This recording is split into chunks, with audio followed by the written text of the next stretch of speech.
mudabbir ya khaliq ya bari ya musawwir ya ghaffar ya qahhar ya wahhab ya razzaq ya fattah ya alim ya qabir ya basit ya khafid ya rafi' ya mu'iz ya mudhill ya sami' ya basir ya hakam ya adl ya latif ya khabir ya halim ya azim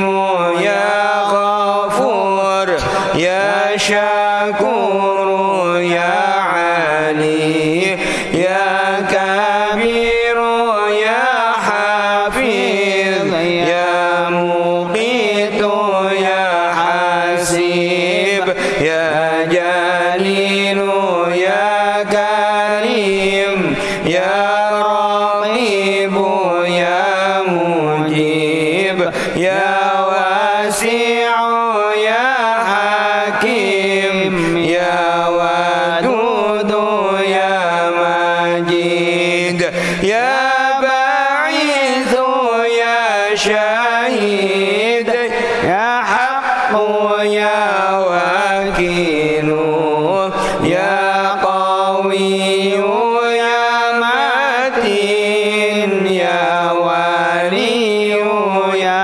hamid ya muhsi ya mubdi'u ya mu'idu ya muhyi ya mumitu ya hayyu ya qayyum ya wajid ya majid ya wahid ya ahad ya samad ya qadir ya muqtadir ya muqaddim ya muakhir ya awwal ya akhir ya zahir ya batin ya wali muta'ali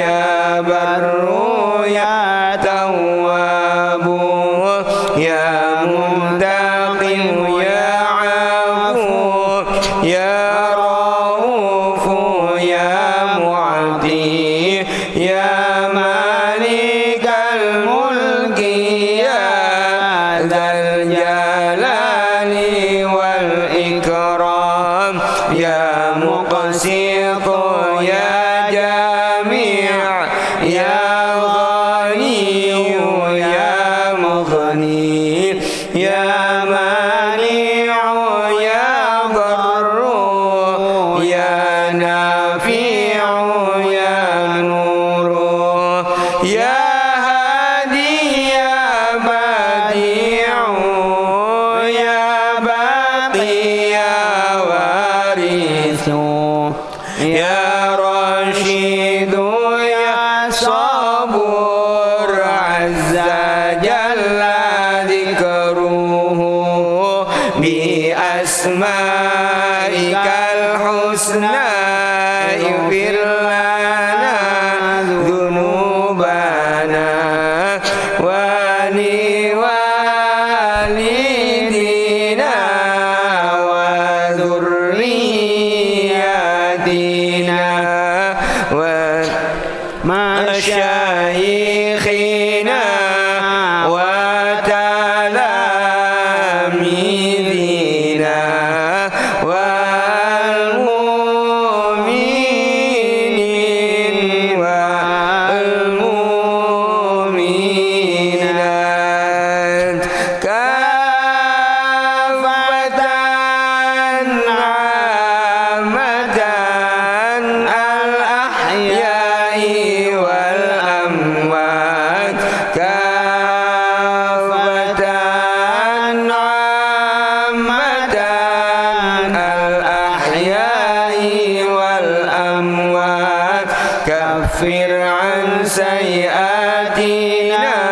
واستر على عيوبنا وجبر على نقصاننا وارفع درجاتنا وارزقنا علما نافعا ورزقا واسعا حلالا طيبا وعملا صالحا ونور قلوبنا ويسر أمورنا وصاحي أجسادنا دائم حياتنا إلا الخير قربنا عن الشر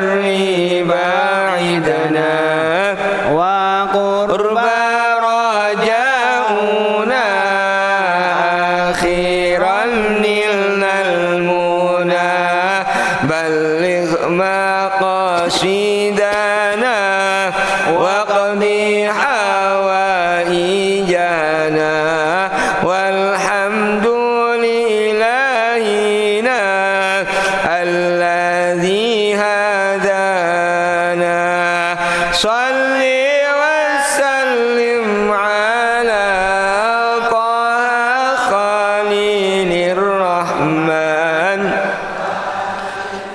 وصحبه إلى آخر الزمان بسم الله الرحمن الرحيم إلى حضرة النبي المصطفى محمد صلى الله عليه وسلم وآله الطاهرين وأصحابه المهتدين والتابعين لهم بإحسان إلى يوم الدين وعلينا معهم وفيهم برحمتك يا أرحم الراحمين وإلى روح سيدنا الشيخ الكبير القطب الشهير الفقيه المقدم محمد بن علي بعلمي وصوله وفروعه وجميع ساداتنا بعلمي وإلى أرواح ساداتنا الصوفية أينما كانوا من مشارق الأرض إلى مغاربها وإلى روح سيدنا الشيخ الكبير القطب الشهير الحبيب عبد الله بن علاء بن محمد الحداد صاحب الراتب وصوله وفروعه وجميع ساداتنا بعلمي أن الله يعلي درجاتهم في الجنة ويعيد علينا من بركاتهم وأسرارهم وأنوارهم وعلومهم ونفحاتهم في الدين والدنيا والآخرة وأن الله يغيث المسلمين ويرحم المسلمين ويفرج على المسلمين ويشفي أمراض المسلمين بالعافية ويخسر أمطارهم ويرخص أسعارهم ويصلح سلاطينهم ويكفيهم شر الفتن والبلية والمحن ما ظهر منها وما بطن ويحفظ الحجاج والمسافرين والغزاة والمجاهدين من المسلمين في البر والبحر والجو أجمعين أن الله يصحبهم السلام ويردهم إلى أوطانهم سالمين آمنين غانمين وإيانا في خير وعافية وإلى أرواح والدينا ووالديكم وأمواتنا وأمواتكم وأموات المسلمين أجمعين أن الله يتغشاهم بالرحمة والمغفرة ويسكنهم الجنة ويختم لنا ولكم بالحسنى في خير ولطف وعافية الفاتحة أعوذ بالله من الشيطان الرجيم بسم الله الرحمن الرحيم الحمد لله رب العالمين الرحمن الرحيم مالك يوم الدين إياك نعبد وإياك نستعين اهدنا الصراط المستقيم صراط الذين أنعمت عليهم غير المغضوب عليهم ولا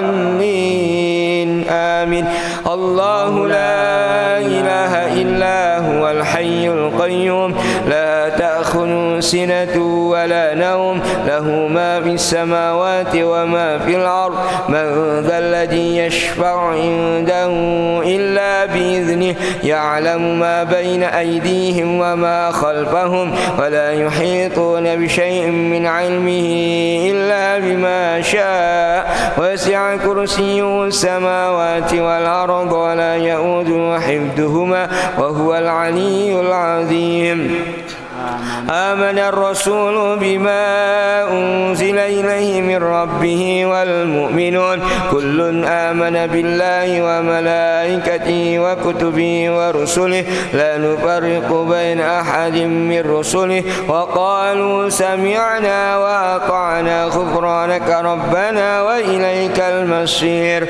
لا يكلف الله نفسا إلا وسعها لها ما كسبت وعليها ما اكتسبت ربنا لا تؤاخذنا إن نسينا أو أخطأنا ربنا ولا تحمل علينا إصرا كما حملته على الذين من قبلنا ربنا ولا تحملنا ما لا طاقة لنا به واعف عنا واغفر لنا وارحمنا أنت مولانا فانصرنا على القوم الكافرين لا إله إلا الله وحده لا شريك له له الملك وله الحمد يحيي ويميت على كل شيء قدير لا إله إلا الله وحده لا شريك له له الملك وله الحمد يحيي ويميت على كل شيء قدير لا إله إلا الله وحده لا شريك له له الملك وله الحمد يحيي ويميت على كل شيء قدير سبحان الله والحمد لله ولا إله إلا الله والله أكبر سبحان الله والحمد لله ولا إله إلا الله والله أكبر سبحان الله الحمد لله ولا إله إلا الله والله أكبر سبحان الله وبحمده سبحان الله العظيم سبحان الله وبحمده سبحان الله العظيم سبحان الله وبحمده سبحان الله العظيم ربنا اغفر لنا وتب علينا إنك أنت التواب الرحيم ربنا اغفر لنا وتب علينا إنك أنت التواب الرحيم ربنا اغفر لنا وتب علينا إنك أنت التواب الرحيم اللهم صل على محمد اللهم صل عليه وسلم اللهم صل على محمد اللهم صل عليه وسلم اللهم صل على محمد اللهم صل عليه وسلم أعوذ بكلمات الله التامات من شر ما خلق أعوذ بكلمات الله التامات من شر ما خلق أعوذ بكلمات الله التامات من شر ما خلق بسم الله الذي لا يضر مع اسمه شيء في الأرض ولا في السماء وهو السميع العليم بسم الله الذي لا يضر مع اسمه شيء في الأرض ولا في السماء وهو السميع العليم بسم الله الذي لا يضر مع اسمه شيء في الأرض ولا في السماء وهو السميع العليم رضينا بالله ربا وبالإسلام دينا بمحمد نبيا بالله ربا وبالإسلام دينا بمحمد نبيا رضينا بالله ربا وبالإسلام دينا بمحمد نبيا بسم الله والحمد لله والخير والشر بمشيئة الله بسم الله والحمد لله والخير والشر بمشيئة الله بسم الله والحمد لله والخير والشر بمشيئة الله آمنا بالله واليوم الآخر تبنا إلى الله باطنا وظاهرا آمنا بالله واليوم الآخر تبنا إلى الله باطنا وظاهرا آمنا بالله واليوم الآخر تبنا إلى الله باطنا وظاهرا يا ربنا واعف عنا وامح الذي كان منا يا ربنا واعف عنا وامح الذي كان منا يا ربنا واعف عنا وامح الذي كان منا يا ربنا واعف عنا وامح الذي كان منا يا ذا الجلال والإكرام أمتنا على دين الإسلام يا ذا الجلال والإكرام أمتنا على دين الإسلام يا ذا الجلال والإكرام أمتنا على دين الإسلام يا ذا الجلال والإكرام أمتنا على دين الإسلام يا ذا الجلال والإكرام أمتنا على دين الإسلام يا ذا الجلال والإكرام أمتنا على دين الإسلام يا ذا الجلال والإكرام أمتنا على دين الإسلام يا ذا الجلال والإكرام أمتنا على دين الإسلام يا قوي يا متين في شر الظالمين يا قوي يا متين اكفي شر الظالمين يا قوي يا متين اكفي شر الظالمين أصلح الله أمر المسلمين صرف الله شر المؤذين أصلح الله أمر المسلمين صرف الله شر المؤذين أصلح الله أمر المسلمين صرف الله شر المؤذين يا علي يا كبير يا عليم يا قدير يا سميع يا بصير يا لطيف يا خبير يا علي يا كبير يا عليم يا قدير يا سميع يا بصير يا لطيف يا خبير يا علي يا كبير يا عليم يا قدير يا سميع يا بصير يا لطيف يا خبير يا فارج الهم يا كريم